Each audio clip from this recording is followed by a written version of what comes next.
Greetings, conquerors. Welcome to 2022. Ladies and gentlemen, tonight is the first episode of season 7 of TBR Live, Interesting Conversation with Interesting People. Our very first guest is Miss Jasmine Jacobs. Check it out. Have you or anyone you know kind of struggling with figuring out how you're going to not only survive some current challenges, but you're going to thrive through and be great because of some of those challenges? Ladies and gentlemen, if this is the case, you don't want to miss this particular episode. So do us a favor, go and grab some people and let them know we're watching TBR Live tonight. Send out some emails and some text messages and some tweets and all those things to let them know we're watching TBR Live right now. You don't want to miss this episode. Jasmine Jacobs, TBR Live, interesting conversation with interesting people. Let's go.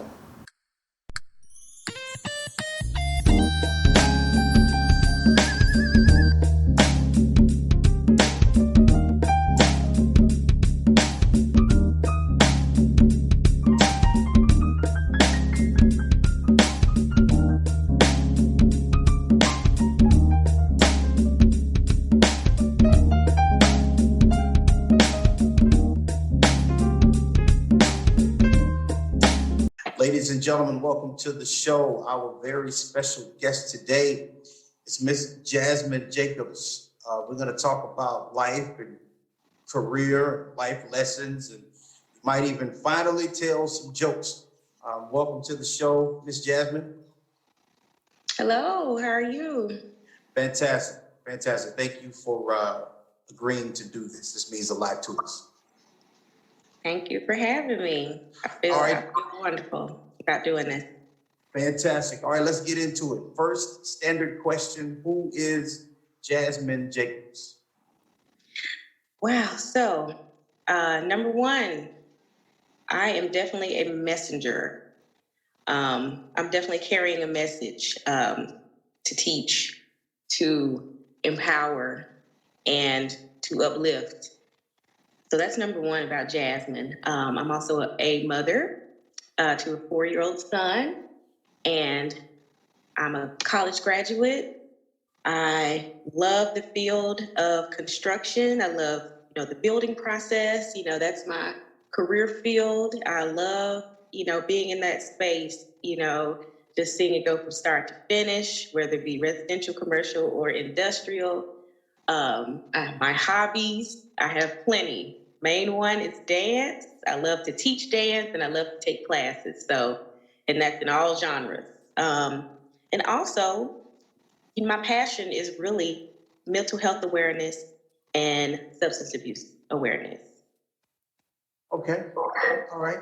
So let's jump into construction first. So how did you decide to get into construction? Not because you're female. Okay, let me get that straight.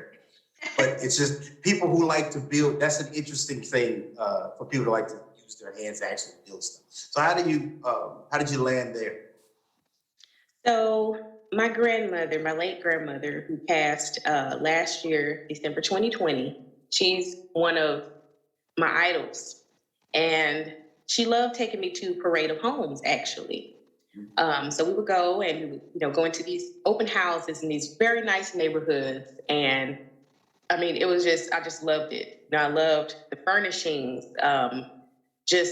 details about each house. It was like down to the crown molding, to the carpet, to the wooden floors. If this house was a one-level home or if it was, a stucco type of build or design. I mean, I just loved all aspects of homes. And that really got me interested in even like real estate. Did I want to sell homes or did I want to be the builder of these residential homes?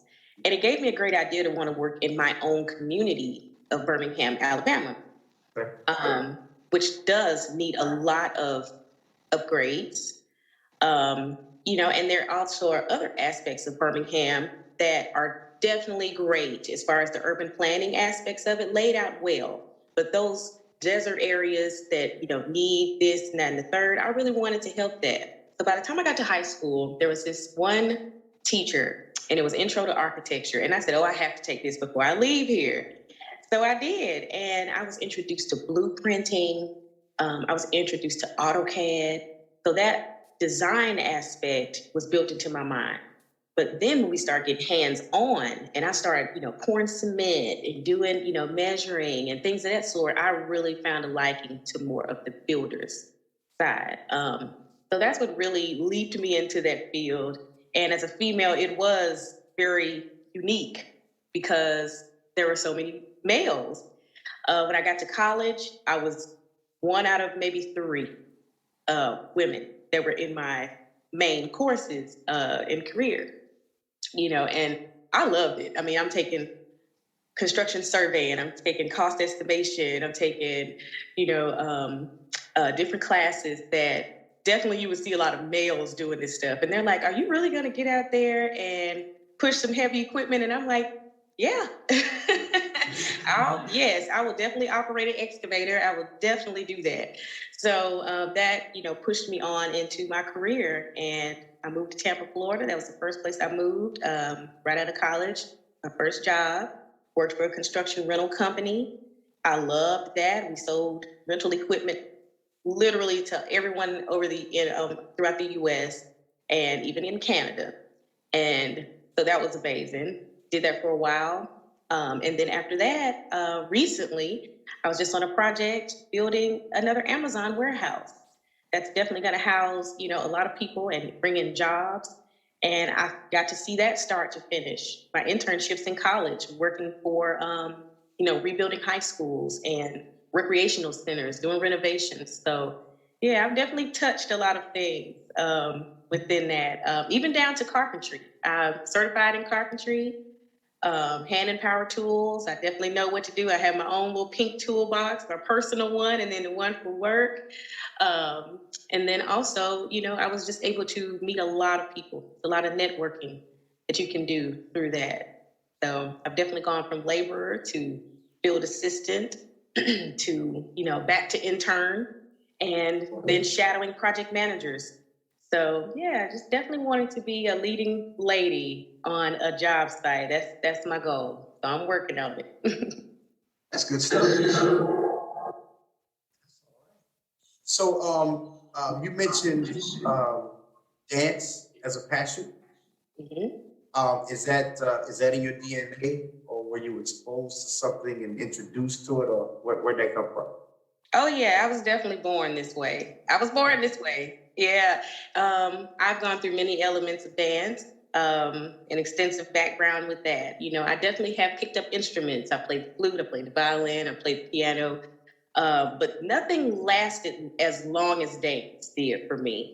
So even as a little girl, I'll say 5 is when I first started ballet. And my mother, she was a dancer as well. She was in a band, so she used to be on the kick team, the kick squad, and she was in classes herself. So I kind of got that talent from her, and I took it further. So high school, middle school, high school, college, I was on dance teams with the band. I was also in studio performances, competitions. I taught with Universal Dance Association as an instructor. They recruited me out of my senior year after going to a dance camp with them. And I made it as an instructor. And I did that for several years, taught at many different colleges to high school and middle school dance teams around the Southeast. That was an amazing experience. And I just kept that up. Then I acquired Zumba. So I definitely still teach Zumba now. I love that. It's just an awesome, expressive field, that you can get into to be an instructor, a Zumba instructor. And a lot of people love it, and so I've touched many spaces. I've been to Black college dance exchanges. I'm not sure if they still do them now, but we used to visit HBCUs. They would pick one each year for the summer, and it was like a 1-week intensive, and you would go and learn. If you've never done tap dance before, they had a class for it. If you've never done African dance, they had a class for it. So yeah, I was able to touch bases with a lot of things, be a choreographer for a lot of projects just outside of myself dancing. So I love it. It's definitely something that helps me throughout the day. Listening to music, hearing the beat, it definitely just makes you want to dance anyway. And I come up with some choreo like that. So I just love it. I love it. So which do you love more? Or is it about the same? Being dancer or instructor? You love one more than the other?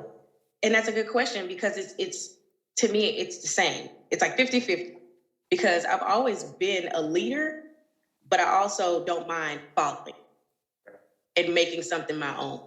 So that's how dance is, just seeing it, being able to learn and see everybody else's creativity and then using those, those materials, those moves, and then kind of making it your own. So that's how class goes. I love it. Jazz, hip hop, contemporary, tap, like I said, African, all those different types of fields, even down to ballroom. That stuff is amazing. And when you lead, it's just you expressing yourself and being able to teach others, assisting people who may not have taken dance class before and just letting them see that they can do this. That's awesome. That's an awesome space to be in too. Excellent. Okay, so you mentioned mental health awareness, and substance abuse, and that kind of thing. So sort of being a champion for people who are having some struggles and some challenges. How did you decide that you wanted to sort of take up that particular mantle and help that group? So I definitely have gone through struggles personally in my life, and I abused alcohol. So I definitely do like to express to people, when that time comes, or if I'm in the proper space, or if I'm at a meeting, that, hi, my name is Jasmyn and I'm an alcoholic. That is my intro. I own that. And that's not to down myself, and that's not to negate from Jasmyn, who I was born to be. But that's a struggle that I had. So what I've learned throughout my recovery is you're going to make mistakes. You're going to learn each and every day, because each and every day is a baby step, in staying sober. And my struggles with alcohol they're not unique. So the fact that I'm not the only one out here, which it took me a while to understand that I am not the only one out here, and that someone who looks like me can still have struggles with, whatever their DOC is, which is drug of choice, because alcohol is still in the category of a drug, that it's okay. It's okay. You can bounce back from this. You can rebuild. You can start over. You can start anew, because, God's not through with you yet. You're still here. And so what pushed me and drove me into this is definitely my personal experience. I definitely have a background of, even legalities under alcohol, and seeing other people. And even though I've been to college and I have got jobs and I've got this, what some people may say a good life, there are a lot of other people that are suffering, that were in different environments that pushed them to turn to these things, as far as substance abuse is concerned. And some people had no choice. Some people, have gone through a lot of things. Some people did not grow up with parents or support in their background. And so I just want to be a messenger to those people, letting them know that, you can pull yourself up by your bootstraps. Your past is definitely not identifiable, like, to just you, and this is all that you are. So for all the people who say that, and for all the people who drag you down, because there are a lot of people who don't believe that there's a comeback after going through things like that.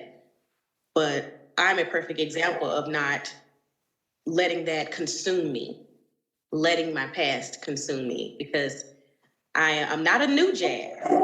I'm not a new Jasmyn. That's the thing. All of my characteristics have been there. All of my characteristics have been there. Alcohol and my consumption were the mistakes. I had bad choices, and those choices definitely come back, and you have to deal with them accordingly. But there's counseling. There are people like me who just are everyday people going to work, smiling, laughing, and and we help. and sometimes you can hear the same thing over and over again. You can get through this, you can get through this, you can get through this, but it might be that one person that changes your perspective. And so that's what I'm out here to do. Just help people with their struggle through sobriety, whether it be you've been sober for 10 years or whether you've been sober for 10 months or whether you've been sober for 10 minutes.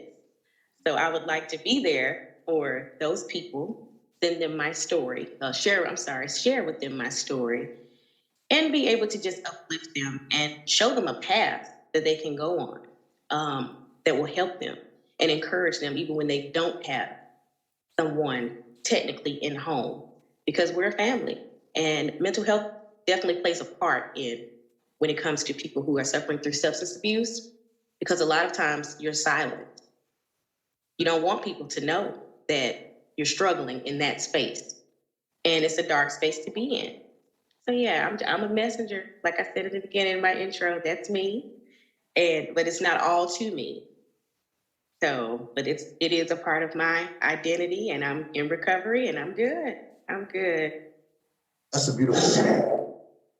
So let me ask you a question, and I don't want you to say too much because however you're going to present this to the world, I want them to hear from you.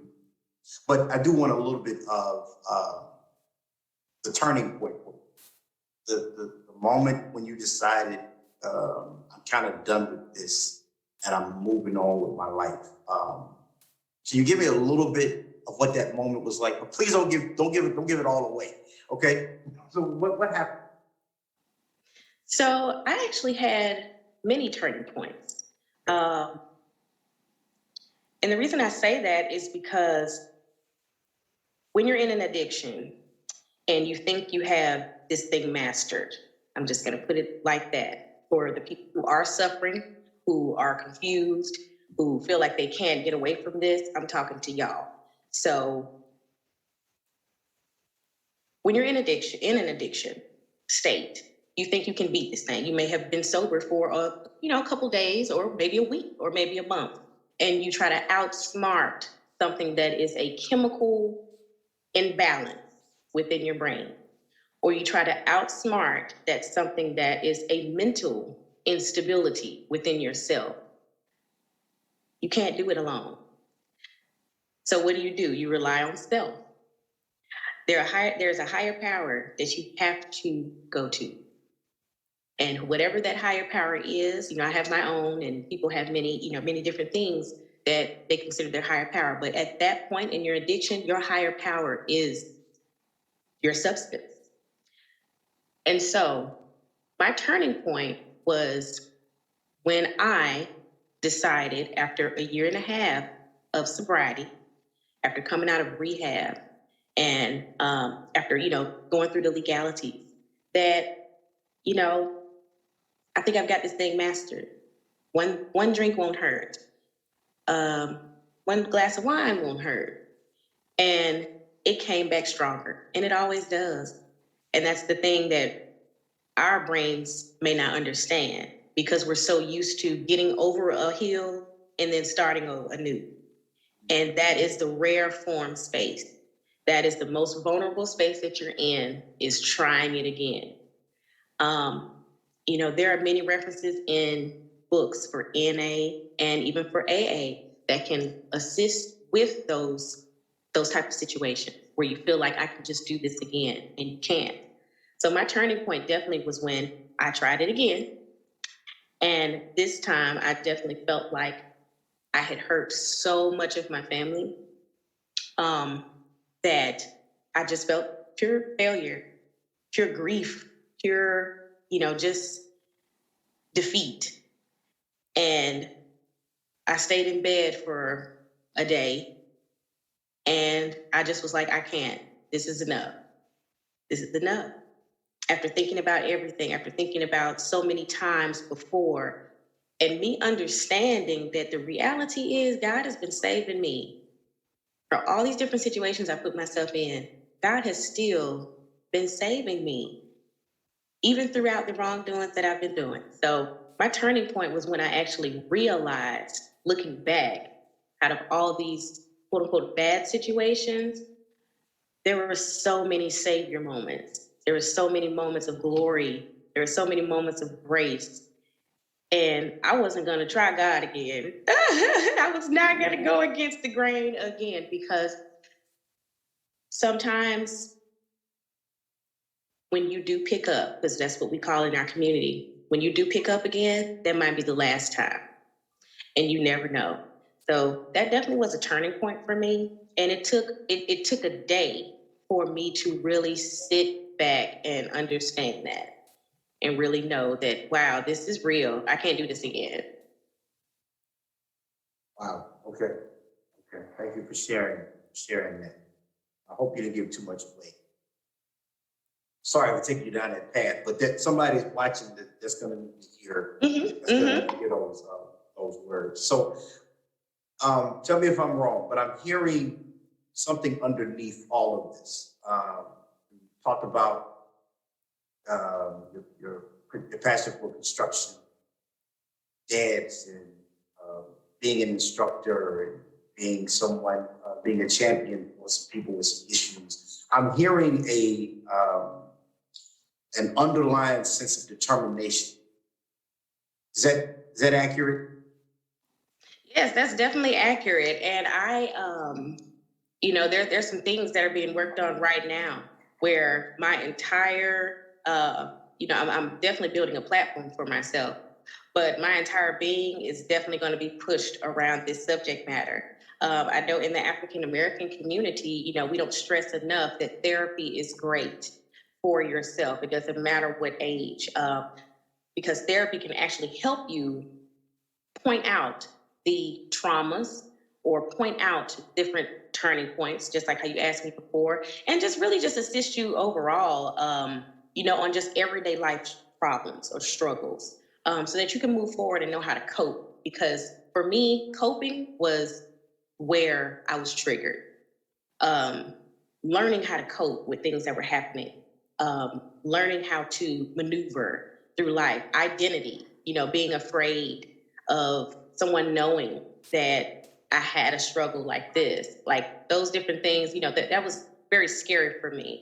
So I definitely am working on some things so that my platform can definitely exude every aspect of myself, but it can also resonate with not only the people, like I said, who I'm wanting to target, that's within those spaces of mental health or substance abuse therapies, but even the people that are uninformed, like family, who have been, what's the proper word, who basically have been affected by someone that's close to them, that they care about and love, that is going through this struggle, and helping them understand what is actually going on, and just getting that, that connection, because I definitely want this world to be a little bit better about inclusion when it comes to people who have struggled through this, because there are many that hide. There are many that hide. And I just want to see people have that breakthrough to where it's okay to be able to express your past and express what you're going through currently, especially when it's down to recovery, whether it's mental health or whether that's, in the substance abuse space, even if it's from divorce, even if it's from a loss of home, all of those things come with grief and trauma, damage, so I'm the one to come in and do the damage control. So that's where all this is going to definitely sum it up. Okay. All right. So I have two questions. One is about balance, and the other one is about judgment. Which one you want first? You said balance and judgment. Which one you want first? Okay. Let's go for the gut. Let's go for judgment. Okay. So in our background, or in the communities that we sort of find ourselves in, church is what I'm talking about. Have you experienced any judgment from the people in our community? I'm specifically talking about church folk. So there are a lot of quiet mouths, and the judgments come from those, and it's that chitter chatter, that underlying talk. That's where the judgment has been for me. But it never fully comes out to the light. Okay. But when it comes to in church, I've actually got a lot of support from church members who did not know. In my situation, because like I said, everyone's story is different. Everyone's story is different.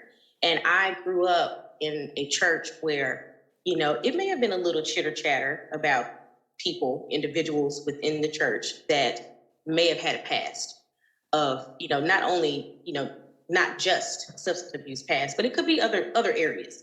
And, of course I was young, so I was scared to be that, to be talked about, to be judged. I was scared to have that and come to this place of fellowship and worship and family, bondage and stuff like that. I was afraid to come to that type of place in my 20s or back from college at 19 or even at my 30s, and someone or anybody says anything negative about me. And I'm that type of person that loves for people to like me. That's one of my strengths and my weaknesses.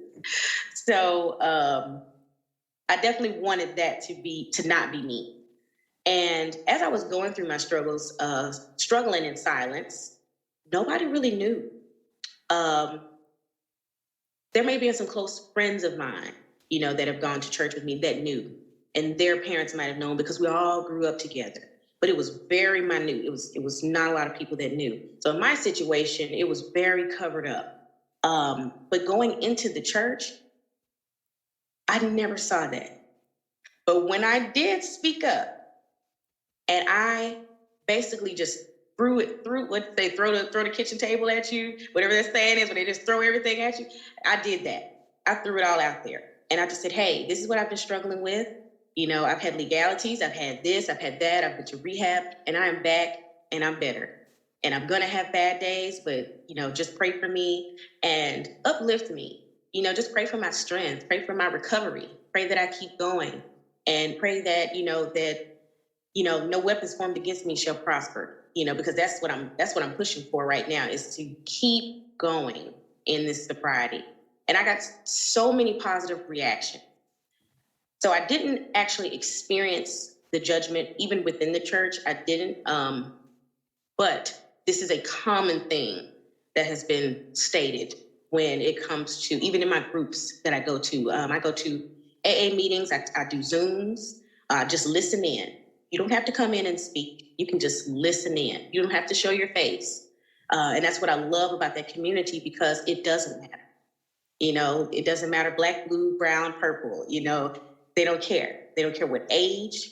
I mean, we have 80-year-olds, 90-year-olds that are in the group, and they're still talking about, I've been sober for 40 years, and they still love to embrace people of our, community. It's the same for NA and same for, other aspects of recovery.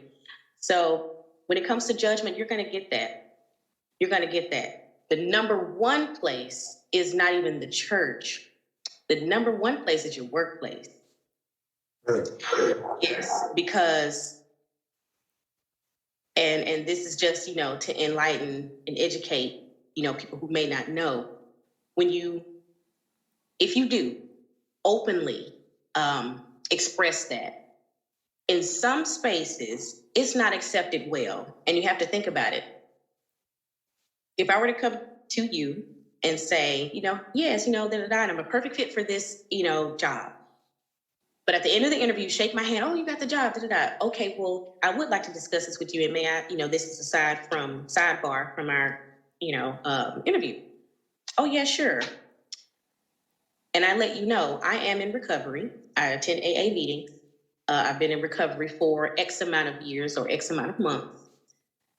At some point in time, whether it be boss or HR or someone in an administrative or leadership position, that will be checked in on, because it'll be back here in their mind.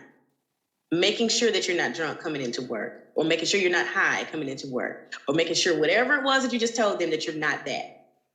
There even might be some aspects where, let's say I'll take construction in my field. You're a machine operator. So if I'm operating a crane and I told you that I'm in recovery, that's the number one to get you fired.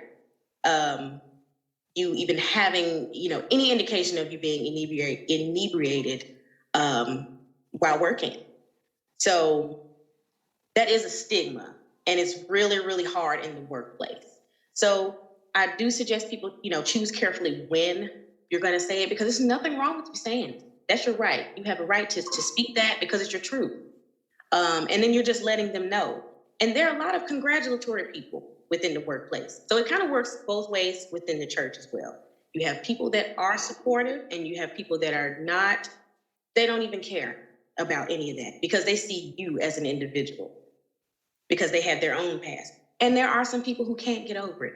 There are some people who also have been affected by whatever your DOC may have been. And they may be personally, and so they kind of revert the anger, or they just kind of give you that energy as if you're a problem. And so you may receive things like that. And that is where that stigma, that judgment, all those things come in so harshly. So, for me, I'm open to talk about it regardless of who knows it. I even have a necklace that I purchased on purpose that says sober AF. And of course, you know what that means. So there are even things online that you can order for your coins. Oh, it's funny. It's funny because I'm like, hey, look, I'm just expressing this. I just got it. That's why I'm laughing. Yeah, I was like, okay, I don't know if he understood, but yeah, I have a necklace that says sober AF. And it's to let you know, this is real. Right. This is real. Okay. So, and it's funny, but it's supposed to be just signifying and letting people know, look, you're serious about this. Yeah. And like I was about to say, they have even coins that you get a coin for, a certain amount of months of your sobriety. They even have them for years. And that's going across the board. It's not just with Alcoholics Anonymous or NA, it's with everybody. You get coins, and it's to celebrate your sobriety. And they have holders for them. And you can put them on your keychain, and nobody may know what that means other than someone who is in recovery or who's been through that. It's kind of like we're our own little society. I love it. It's a community, and we embrace it. So judgment is a lot of what's talked about in like books in AA and, in meetings, because that's the first thing that's going to happen is you being judged off of your past. So as far as that goes, that's where I step in, is to encourage people. You're going to have to step over that, You have to, that's what I did. I did that leap, and I was like, I'm getting that. I'm getting a shirt next. I'm probably going to get a bag too. I'm probably going to put it on my car tag, something, because it helps you defeat that monstrous demon that wants to keep poking you and saying, remember you're not enough. Remember, these people won't let you in there because, you can't go to dinner with those people because they serve wine, or, you can't go to this party because everybody's going to be doing this. And what are you going to be doing? You're going to look lame if you're not, so all those things are from what others have spoken, and it's just building up confidence to get over that hurdle of feeling judged. It's tough, but people will get there. So, but back to the church, it works the same way. You just have to, fight fire with fire, tell them God bless you, and then just move on. Go get your communion, come back, sit down, pray for them, and leave. That's it. Don't worry about it. Yeah. The reason I asked the question about church is because for some people, the scariest place to be who you really are can be at church. And for some people, people talk about church hurt all the time. And the reason church hurts so bad is because of the expectation of safety. Because if somebody at church hurts me, it's not at church, it's the body of Christ that's actually causing harm, and I'm supposed to be safe here. That's why I brought that up, because there are a lot of people sitting somewhere in a church right now, belonging somewhere, dealing with some of the same things that you talked about, refusing to open their mouths because they don't want that monster coming down. Yes. Yeah. Especially if you're in a position of power. Yes. If you're in a position of power, it is, it's like, they could never. Oh, they could never, it's like that. And people tend to forget that human error is a thing. Yeah. Human error is a thing. Yeah. Mistakes are going to be made. Yeah. And even if it's repeated, it's still a learning process. Mm-hmm. And like I said, you can pick up so many times, or you can be told something so many times, but it takes that one time to just get, like you said, to have that eye opener, and that's it. And that is a very scary place. The church is a very scary place when you're in recovery for a lot of people, not everyone, but for a lot of people, because there are also a lot of people that don't believe in a higher power, or they don't have a home, and they may not have had that support in the background to encourage them to have a church family, or, some other kind of outlet instead of all that they know, and so that can be a little scary, but yes, I'm definitely here to change that. Definitely here to push the better narrative, which is you can recover. You won't be in this space always, and the people that are saying, or the naysayers that keep this cloud over you of being an addict, or keeping this cloud over you in mental health of being crazy, or keeping this cloud over you as unstable. Just breaking that stigma for people, because it starts with you. Once you can break that barrier of you not being, then it will show itself into the world. Other people will see, okay, they're not fazed by this. Because that's how I am, I'm like that. I'm very expressive with my face, as you can see.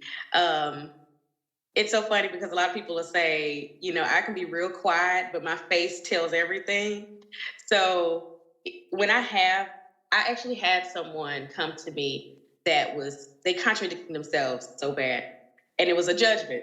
It was kind of like a slick judgment. But they were trying to give me a compliment, but they end up eating their words at the end because I was unfazed. But basically, they came to me one day because they saw a post I made and it was expressing all that I've been through. And, they were like, oh my gosh, I'm just so proud of you. Like, I just think that, and it was somewhere on the lines of, I did not know that people looking like you, could have been like an alcoholic. And it was a judgment at that point. It was like, well, what am I supposed to look like? Right. I mean, people that are homeless don't always look dirty. The people don't always live on the bridges, all that stereotypical stuff. Like it's totally different. I mean, there are people in corporate America right now. There are politicians. There are people in all kinds, FBI. Like there are a lot of people out here that have gone through substance abuse, and they might not talk about it, because it hurts their brand, or they might not talk about it because of those aspects. But I'm here to tell you, I don't care. I could be, President Kamala Harris. I could be Vice President Kamala Harris. If that was me, I would have said it because I would have been an advocate for it. I would have been an advocate for that. I'm pushing a movement. I'm trying to implement laws or implement this or that or the third, to help people under these conditions. I would have driven that because that's my story. Why hide it? Because you can help someone else. You can show someone else that may have a 9th grade education, and you are a senator, or you own this financial company. You're the owner of it, but you used to have an issue, or you used to have a struggle. That person is going to be like, well, dang, I can do that too. It's just little things like that, that can make a difference. It can speak so much volume. So that's why judgment for me just, I'll do this right here, just 15. You didn't know I had that over there, did you? That was my magic trick for the day. But so that's just where I feel when it comes to judgment. Okay. All right. So balance is the wrong word. I think navigation is better. Okay. So you are African American, female, obviously brilliant. Obviously have a major degree of determination. When you said brilliant, I had to do this. I had to get my J.C. Penney picture, like. Also a mother, in recovery, Mm-hmm. the whole thing. Yeah. How in the world, this is not an easy question, but how in the world do you manage to navigate through all of those potential minds? How do you navigate that world? Mm-hmm. So I actually have an example that I can pull out for you, but I don't want to, it's too big for you to see, but I'm going to describe it. Vision boards. Okay. I like to do vision boards. I take, I take a huge poster. I just draw my little columns, lines and stuff.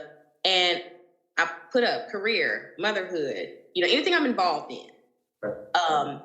And those are on the top line. I put all of my accomplishments and then all the things I want to accomplish. And I put that in that one space. And I keep going for each one, and all I do is just check them off. And even if I haven't done it by the end of the year, because my vision board changes as well. There might've been something that came right before the other, just different opportunities that I felt like I needed. And then, here comes this. And I didn't even have this on the list. So amen. I pray, trust and believe. I cannot quote every scripture out of the Bible. So let's get that together. But, but I definitely am a believer and I know why I'm here.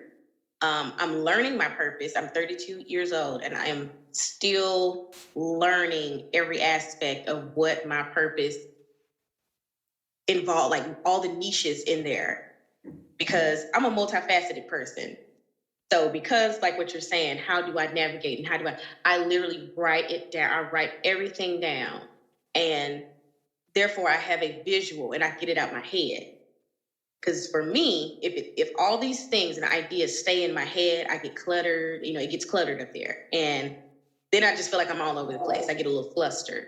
So I write everything down and take it step by step, praying over things. Moving through that, it's already a gift and a blessing to be a mother.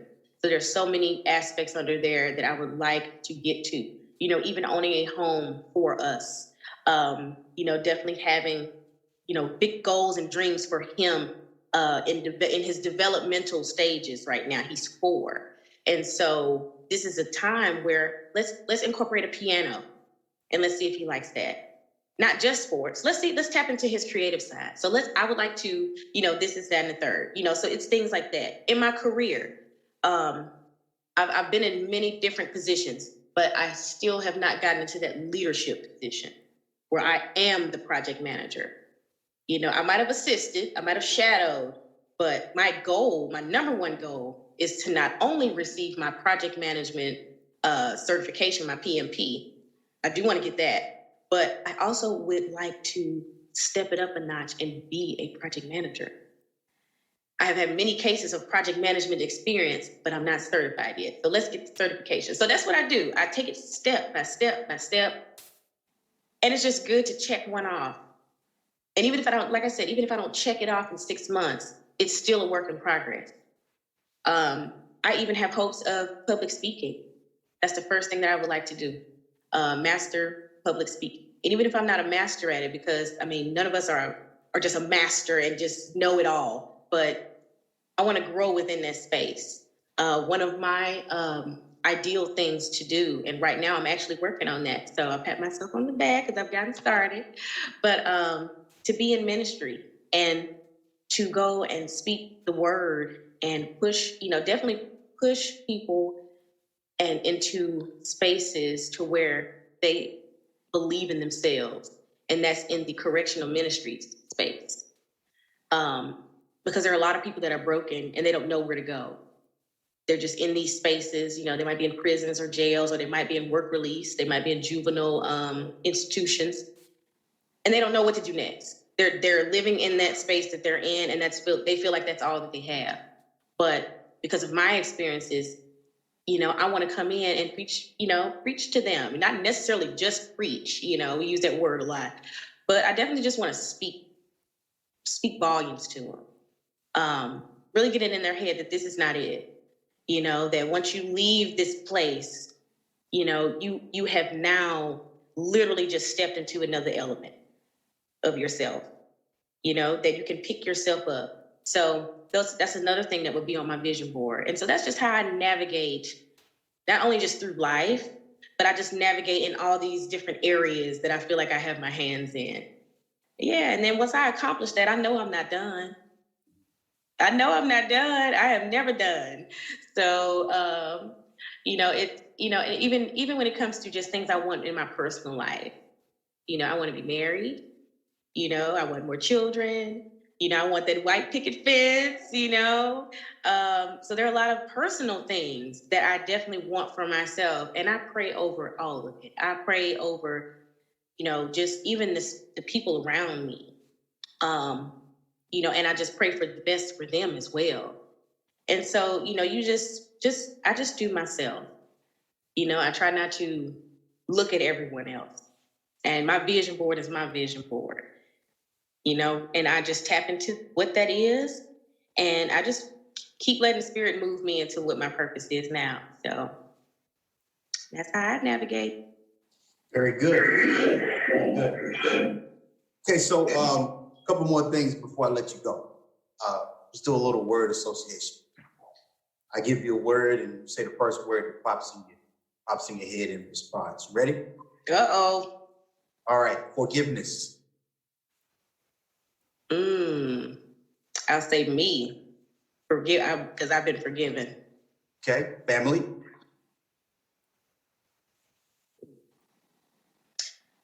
First word is popping up is my son.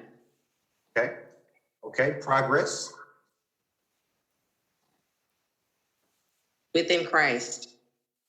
Okay, father. Sorry, say that one more time. Father. Protection. Okay. Definitely a protector. Okay, business.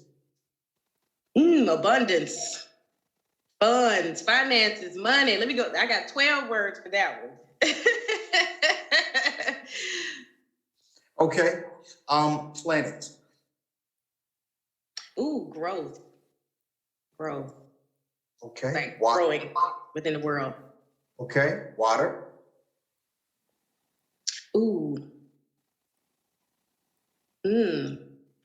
Limitless.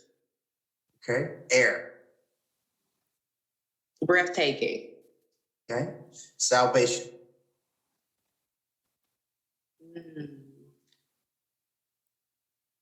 You know what? The Lord has given me 12 words again. Okay. So I'm just gonna say him. Him. Okay. He's talking to me right now. He's talking to me. Okay. All right. Okay. So, if people are trying to get in touch with you, how do they find you? Yes, so I'm on Facebook, Jasmine Jacobs, and it's with a Y and no E at the end. So JASMYN, last name Jacobs, JACOBS. And that's on Facebook and LinkedIn. And I do have an Instagram, and it's jasmine.darling, because I love to say darling. You know, I love to say that. So, and again, you know, these are my platforms, and you can find me there, where I definitely do express a lot about mental health. I definitely did have a post. You can also see 2 posts of mine that were recent that actually tell a little bit of my story and a little bit more in depth about, you know, some of my struggles and things of that sort. But I definitely hope and plan, you know, within 2022 to grow and definitely be able to get out there as a public speaker and to have my platform built. So you guys stay tuned. Fantastic. That's all we have for today. Thank you so much for being on our show. This was a lot of fun. Thank you. Thank Certainly you. look forward to doing this again. Oh, yeah. Awesome. Part 2. Absolutely. All right, take care. Thanks again. All right. Thank you.